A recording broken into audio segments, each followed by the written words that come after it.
Hello ಸ್ನೇಹಿತರೆ, welcome back with ಹೊಸ ವಿಡಿಯೋನಿಗೆ. ಇಯರ್ನ end ಮಾಡಿ ಮುಂದಿನ ವರ್ಷಕ್ಕೆ ಲಾಂಚ್ ಆಗೋದ್ರೊಳಗೆ ಒಂದು ಲಾಸ್ಟ್ ವಿಡಿಯೋನ ಅಪ್ಲೋಡ್ ಮಾಡ್ತಾ ಇದ್ದೀರಿ. So advance happy new year. 31st ಎಲ್ಲ ಚಿಂದಿ ಉಡಾಯಿಸಿ ಹೊಸ ವರ್ಷಕ್ಕೆ ಎಂಟ್ರಿ ಆಗೋಣ. ಸೊ ಕರೆಂಟ್ ಸಿನಾರಿಯೋನಲ್ಲಿ ಏನೇನು ನಡೀತಾ ಇದೆ, ಸೊ ಆ ಬೇಸಿಸ್ ಮೇಲೆ ನ್ಯೂ ಇಯರ್ಗೆ ಏನೇನು ಪ್ಲಸ್ ಆಗುತ್ತೆ ಅಥವಾ ಈ ಇಯರಲ್ಲಿ ಏನೇನು ಆಗಿದೆ ಆ ಬೇಸಿಸ್ ಮೇಲೆ ಒಂದು ಕಂಟೆಂಟ್ ಈ ವಿಡಿಯೋ ಮಾಡ್ತಾ ಇದ್ದೀನಿ. So let's start.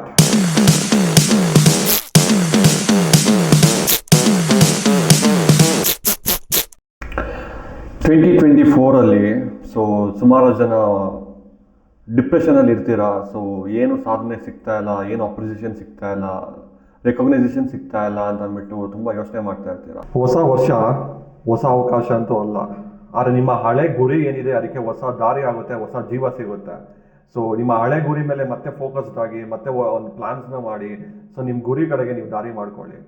ಸೊ ಈ ಸುಮಾರು ಜನ ಈಗ ನನ್ನ ಸರೌಂಡಿಂಗ್ಸಲ್ಲಿ ಏನು ನೋಡಿದ್ದೀನಿ, ಎಲ್ಲ ಸುಮಾರು ಈಗ ಸ್ಟಾರ್ಟ್ ಆಗುತ್ತೆ. ನ್ಯೂ ಇಯರ್ ಬಂದಿದೆ ಅಂದರೆ ಸ್ಟಾರ್ಟು. ಈಗ ಜಿಮ್ಗೆ ಹೋಗೋಣ, ಬಾಡಿ ಬಿಲ್ಡ್ ಮಾಡೋಣ, ನೆಕ್ಸ್ಟ್ ಯಾವುದೋ ಒಂದು ಪ್ರಾಜೆಕ್ಟ್ಸ್ ಮೇಲೆ ವರ್ಕೌಟ್ ಮಾಡೋಣ, ಎಲ್ಲ ಒಂದು ಸ್ವಲ್ಪ ದಿನ, ಒಂದು ಫ್ಯೂ ಡೇಸ್ ಅಷ್ಟೇ, ಮತ್ತೆ ಅದು ಮರ್ತೋಗ್ಬಿಡ್ತಾರೆ. ಸೊ ನೀವು ಕಂಟಿನ್ಯೂಯಸ್ ಎಫರ್ಟ್ಸ್ ಕೊಡಿ, ಗ್ಯಾರಂಟಿ ಪ್ರವೀಣ್ ತಾಂಬೆ ಅಂತ ಒಂದು ಸ್ಟೋರಿ ನಿಮ್ಮದು ಆಗುತ್ತೆ. ನಮ್ಮ ಜೀವನದಲ್ಲಿ ಏನಾದ್ರು ಸೋಲ್ ಆಗೋಗ್ಬಿಟ್ರೆ ಮುಗಿದ ಕತೆ, ಇವನ್ ಲೈಫ್ ಅಷ್ಟೇ ಅನ್ನೋ ರೇಂಜಿಗೆ ಥಿಂಕ್ ಮಾಡಿಬಿಡ್ತಾರೆ. ನೀವು ಯಾವಾಗ ಪ್ರಯತ್ನ ಪಡೋದು ನಿಲ್ಲಿಸ್ತೀರಾ ನೋಡ್ರಿ, ಅದೇ ನಿಜವಾದ ಸೋಲು. ಸೊ ನಿಮ್ಮ ಪ್ರಯತ್ನ ಯಾವಾಗ ನಿಲ್ಲಲ್ವೋ ನಿಮ್ಮ ಸೋಲ್ ಕೂಡ ಎಂಡ್ಲೆಸ್ ಅಂತ ಹೇಳ್ಬೋದು. ಜೀವನದಲ್ಲಿ ಒಂದು ಸ್ಮಾಲ್ ಚೇಂಜ್ ನಮ್ಮ ಇಡೀ ಜೀವನನೇ ಚೇಂಜ್ ಮಾಡೋಗುತ್ತೆ. ಸೊ ಆ ಚೇಂಜ್ ಆಗೋ ಸಮಯದಲ್ಲಿ ನಮ್ಮ ಕರೆಕ್ಟ್ ಡಿಸಿಷನ್ಸ್ ಆಗಲಿ ಅಥವಾ ಒಂದು ಪ್ರಾಪರ್ ಡೈರೆಕ್ಷನ್ಸ್ ಇಲ್ಲ ಅಂತಂದರೆ ಆ ಜೀವನದ ರೂಟೇ ಚೇಂಜ್ ಆಗಿಬಿಡುತ್ತೆ. ಸೊ ಆಲೋಚನೆ ಮಾಡಿ ನಿಮ್ಮ ಮುಂದಿನ ಹೆಜ್ಜೆನ ಇಟ್ಕೊಂಡ್ರೆ ಬೆಟರ್ ಆಗಿ ಹೋಗುತ್ತೆ. ನನ್ನ ಸರೌಂಡಿಂಗ್ಸು ಮತ್ತು ಈ ಪ್ರೆಸೆಂಟ್ ಜನ್ರೇಷನಲ್ಲಿ ಇರೋದು ಮೈನ್ ಪ್ರಾಬ್ಲಮ್ ಏನಂದ್ರೆ, ಈಗ ನಂಬರ್ 1 ಏಜ್ ಆಗೋಗ್ತಾ ಇದೆ, ನನಗೆ ಸಕ್ಸಸ್ ಸಿಗ್ತಾ ಇಲ್ಲ, ನನಗೇನೋ ಒಂದು ಆಪರ್ಚುನಿಟಿ ಸಿಗ್ತಾ ಇಲ್ಲ, ಒಂದು ನನಗೆ ರೆಕಗ್ನೈಸೇಷನ್ ಸಿಗ್ತಾ ಇಲ್ಲ. ಸೊ 2 ಈ ಬೇಸಿಸ್ ಮೇಲೆ ಸುಮಾರು ಜನ ಡಿಪ್ರೆಷನ್ಗೆ ಹೋಗೋದು ಅಥವಾ ಮುಂದೆ ಅವ್ರ ಗೋಲ್ಸ್ ಮೇಲೆ ಫೋಕಸ್ನ ಕಡಿಮೆ ಮಾಡೋದು, ಈ ಥರದ್ದು ಸುಮಾರಷ್ಟು ಪ್ರಾಬ್ಲಮ್ಸ್ ಆಗ್ತಾ ಇದೆ. ಸೊ ಫಾರ್ ಎಕ್ಸಾಂಪಲ್, ಈಗ ನಾವೇನೋ ಕಾಂಪಿಟೇಟಿವ್ ಎಕ್ಸಾಮ್ಸ್ ಬರೀಬೇಕಾ, ಏಜ್ ಮ್ಯಾಟರ್ಸ್. ಸೊ ನಾವೇನೋ ಒಂದು ಪೊಸಿಷನ್ಗೆ ಹೋಗ್ಬೇಕಾ, ಏಜ್ ಮ್ಯಾಟರ್ಸ್. ನಾವೇನೋ ರಿಟೈರ್ಮೆಂಟ್ ಆಗಬೇಕಾ, ಏಜ್ ಮ್ಯಾಟರ್ಸ್. ಸೊ ಎಲ್ಲದರಲ್ಲೂ ಏಜ್. ಸೊ ಕರೆಕ್ಟ್, ಬಟ್ ಎಲ್ಲದಕ್ಕೂ ಏಜೇ ಮೇಜರ್ ಅಲ್ಲ.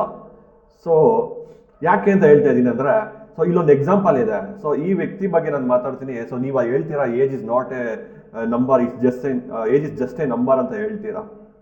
ಏಜ್ ಜಸ್ಟ್ ಎ ನಂಬರ್ ಅಂತಂದ್ರೆ ಜಸ್ಟ್ ಹಂಗೆ ಪ್ರೂವ್ ಮಾಡಿ ಸಾಗಿದ್ರು. ಯಾಕಂದ್ರೆ ನಾರ್ಮಲ್ ಕ್ರಿಕೆಟರ್ಸ್ ಏನ್ ಮಾಡ್ತಾರೆ, ಅವ್ರ ಏನು ಎಂಟ್ರಿ ಲೆವೆಲ್ ಒಂದು ಡೆಬ್ಯೂ ಮ್ಯಾಚಸ್ ಯಾವಾಗ ಸ್ಟಾರ್ಟ್ ಆಗುತ್ತೆ ಅಂದ್ರೆ ಅರೌಂಡ್ 18 ಇಯರ್ಸ್ ಅಥವಾ 16 ಇಯರ್ಸ್ ಒಳಗಡೆ ಆಗುತ್ತೆ. ಸೊ ಈ ವ್ಯಕ್ತಿ ಬಂದು 41 ಇಯರ್ಸ್ ಅಲ್ಲಿ ಫಸ್ಟ್ ಡೆಬ್ಯೂ ಮ್ಯಾಚ್ ಆಡ್ತಾರೆ.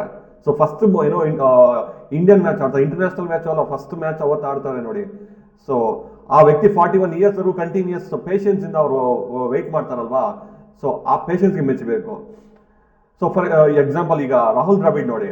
ರಾಹುಲ್ ದ್ರಾವಿಡ್ನ ನಿಮ್ಮ ಬೆಸ್ಟ್ ಇನ್ಸ್ಪಿರೇಷನಲ್ ಪರ್ಸನಲ್ ಯಾರು ಅಂತ ಕೇಳಿದಾಗ ಅವ್ರು ಏನು ಸಚಿನ್ ಬಗ್ಗೆ ಮಾತಾಡಿಲ್ಲ, ಇನ್ನೊಬ್ಬ ಸೋನ್ ವ್ಯಕ್ತಿ ಬಗ್ಗೆ ಮಾತಾಡಿಲ್ಲ. ಇವ್ರು ಹೇಳ್ತಾರೆ ಈ ವ್ಯಕ್ತಿ ಬಗ್ಗೆ. ಸೊ ತುಂಬಾ ಇನ್ಸ್ಪೈರ್ ಮಾಡಿರುವಂಥ ವ್ಯಕ್ತಿ ಅಂತ ಅಂದ್ಬಿಟ್ಟು ಯಾವುದೋ ಒಂದು ಇವೆಂಟ್ ಅಲ್ಲಿ ಅಥವಾ ಒಂದು ಇಂಟರ್ವ್ಯೂ ಅಲ್ಲಿ ಹೇಳ್ತಾರೆ ಅವರು. ಕ್ರಿಕೆಟರ್ಸ್ ಮೇಲೆ ಎಷ್ಟು ಮೂವೀಸ್ ತೆಗೆದಿರ್ಬೋದು, ಒಂದು 5, 6 ಅಥವಾ ಒಂದು 10. ಸೊ ಯಾರ್ಯಾರು, ಒಂದು ಸಚಿನ್ ತೆಂಡೂಲ್ಕರ್, ವಿರಾಟ್ ಕೊಹ್ಲಿ ಅಥವಾ ಕಪಿಲ್ ದೇವ್, ಸೊ ಎಲ್ಲ ಇಂಟರ್ನ್ಯಾಷನಲ್ ಪ್ಲೇಯರ್ಸ್ ಇರ್ತಾರೆ. ಆದರೆ ಈ ವ್ಯಕ್ತಿ ಬಂದು ಜಸ್ಟ್ ಈ ಒಂದು ನ್ಯಾಷನಲ್ ಗೇಮ್ ಕೂಡ ಆಡಿಲ್ಲ.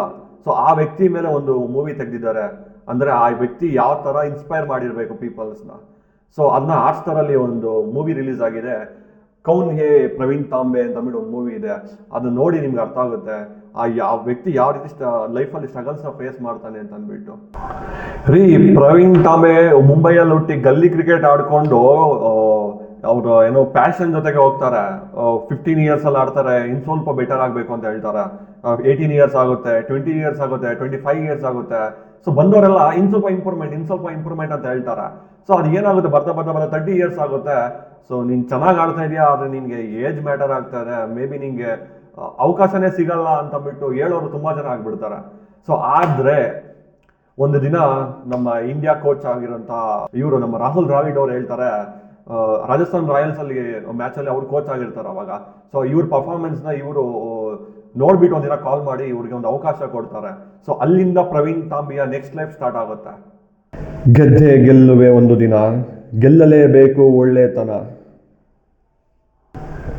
ಆ ಸಿನಿಮಾನಲ್ಲಿ ಒಂದು ಲೈನ್ ಇದೆ, is A dreamer, is A fighter ಅಂತ ಹೇಳ್ತಾರೆ. ಯಾಕೆ ಹೇಳ್ತಾರೆ ಅಂತಂದ್ರೆ ಅವ್ನ ಲೈಫಲ್ಲಿ ಆಗಿರೋಂಥ ಸುಮಾರಷ್ಟು ಸಿಚುಯೇಷನ್ಸ್ ಅವನು ಫೈಟ್ ಮಾಡಿ ಗೆದ್ದಾರಿ. 41 ಇಯರ್ಸಲ್ಲಿ ಅವ್ನು ಫಸ್ಟ್ ಮ್ಯಾಚ್ ಆಡಬೇಕಂದ್ರೆ ಅವ್ನು ಯಾವ ರೀತಿ ಅವ್ನ ಡ್ರೀಮ್ಗೆ ಹುಚ್ಚ ಆಗಿರಬೇಕು, ಆ ಡ್ರೀಮ್ ಜೊತೆ ಫೈಟ್ ಮಾಡ್ತಾ ಇರಬೇಕು, ಲೆಕ್ಕ ಮಾಡ್ಕೊಬೇಕು ನಾವು. ಈ ನನ್ನ ಸರೌಂಡಿಂಗ್ಸಲ್ಲಿ ಯಾವ ರೀತಿ ಪೀಪಲ್ ಅಂದರೆ ಒಂದು ಎಕ್ಸಾಮ್ಸ್ ಬರೆಯೋರು, ಒಂದು ಆಫೀಸ್ಗೆ ಹೋಗಿ ಅಲ್ಲಿ ರೆಕಗ್ನೇಷನ್ ಸಿಗದಿರೋ ಡಿಪ್ರೆಷನ್ಗೆ ಹೋಗೋರು, ಒಂದು ಒಂದು ಪರ್ಸನಲ್ ರಿಲೇಷನ್ಶಿಪ್ಪಲ್ಲಿ ಫೇಲ್ಯೂರ್ ಆಗೋರು. ಸೊ ಈ ಥರ ಪೀಪಲ್ ಎಲ್ಲ ಸುಮಾರು ಜನ ಡಿಪ್ರೆಷನಿಂದ ಅವ್ರು ಏನು ಮಾಡ್ದಿರೋ ಸುಮ್ಮನೆ ಸೈಲೆಂಟ್ ಆಗಿದ್ದಾರೆ. ಸೊ ಅಂಥವ್ರ ಲೈಫಲ್ಲಿ ಒಂದು ಸ್ಮಾಲ್ ಸ್ಪಾರ್ಕ್ ಇದು ವಿಡಿಯೋಯಿಂದ ಸಿಕ್ಕಿದ್ರೆ ಸೊ ಅವ್ರ ಲೈಫ್ ಒಂದು ನೆಕ್ಸ್ಟ್ 2025 ಒಳ್ಳೇದಾಗಲಿ, ಎಲ್ಲರಿಗೂ ಒಳ್ಳೇದಾಗಲಿ ಅನ್ನೋ ಒಂದು ಪರ್ಪೋಸಿಂದ ಒಂದು ಸ್ಮಾಲ್ ಪ್ರವೀಣ್ ತಾಂಬಿ ಅವ್ರ ಬಗ್ಗೆ ಒಂದು ಗ್ಲಿಮ್ಸ್ ಕೊಟ್ಟಿದ್ದೀನಿ. ಸೊ ಇನ್ನೂ ತಿಳ್ಕೊಬೇಕು ಅಂತ ಅಂದ್ಕೊಂಡವ್ರಿಗೆ ಕೆಳಗಡೆ ಡಿಸ್ಕ್ರಿಪ್ಷನಲ್ಲಿ ಲಿಂಕ್ ಹಾಕಿರ್ತೀನಿ, ಹಾಟ್ಸ್ಟಾರ್ ಲಿಂಕ್ ಹಾಕಿರ್ತೀನಿ. ಸೊ ಅಲ್ಲೋಗಿ ನೀವು ಚೆಕ್ಔಟ್ ಮಾಡಿ. ತುಂಬ ಇನ್ಸ್ಪಿರೇಷನಲ್ ಆಗಿದೆ ಸಿನಿಮಾ ಮಾತ್ರ. ಥ್ಯಾಂಕ್ ಯು ಸೊ ಸ್ನೇಹಿತರೆ ಈ ವಿಡಿಯೋ ನೋಡಿದ್ದಕ್ಕೆ. ಸೊ ಇನ್ನು ಮುಂದೆ ಒಳ್ಳೊಳ್ಳೆ ಕಂಟೆಂಟಿಂದ ಮುಂದೆ ಬರ್ತೀನಿ. ಸೊ ಆದಷ್ಟು ಶೇರ್ ಮಾಡಿ, ಲೈಕ್ ಮಾಡಿ, ಸಬ್ಸ್ಕ್ರೈಬ್ ಮಾಡಿ.